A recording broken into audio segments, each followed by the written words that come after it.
If you've ever wondered how to make homemade mayonnaise, this is the recipe to follow. I'll show you how to make mayonnaise from scratch using 3 methods. You can either use an immersion blender, a food processor, or a whisk.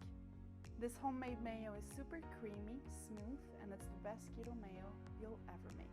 The first method to making homemade mayonnaise is by using an immersion blender. So you're gonna put your egg yolks, the Dijon mustard, lemon juice and salt at the bottom of the blender cup, and then you're going to pour a cup of avocado oil.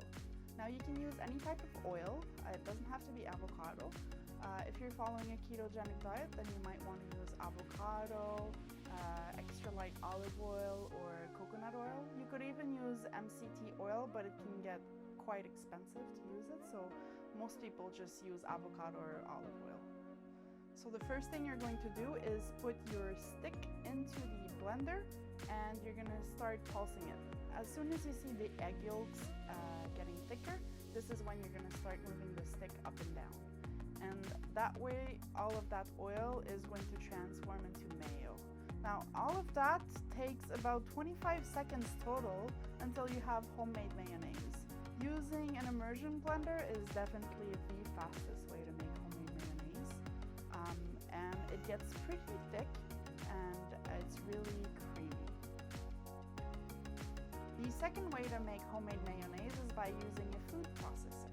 So for that, you're going to add the ingredients into the food processor, so the egg yolks, lemon juice, salt, and Dijon mustard.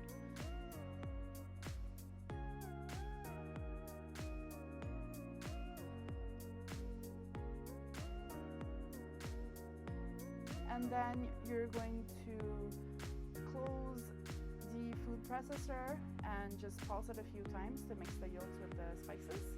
And then you're going to drizzle in the olive oil or the avocado oil a little bit at a time. Now that's the key point. If you put it too fast, your mayo is going to break. So you really have to pour it slowly in there so that it can emulsify perfectly. So that should take about 2 to 3 minutes. Once you've added all of the avocado oil, then you'll have really creamy and smooth mayonnaise.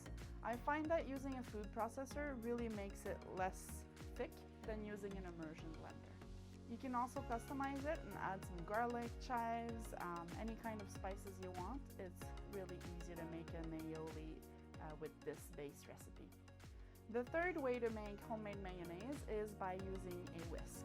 Now this is also how to fix a broken mayonnaise.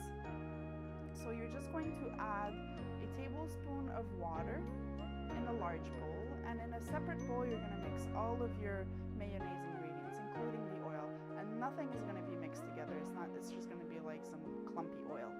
Then you're just going to slowly start drizzling everything in the tablespoon of water while mixing everything, and you'll see that mayo is just magically starting to appear. So you just keep on whisking and you'll have mayo in less than 2 minutes. Just remember to slowly drizzle in everything. You can also use an egg yolk instead of the tablespoon of water, but I find that that makes the mayo thicker, and I like to have my mayo pretty runny.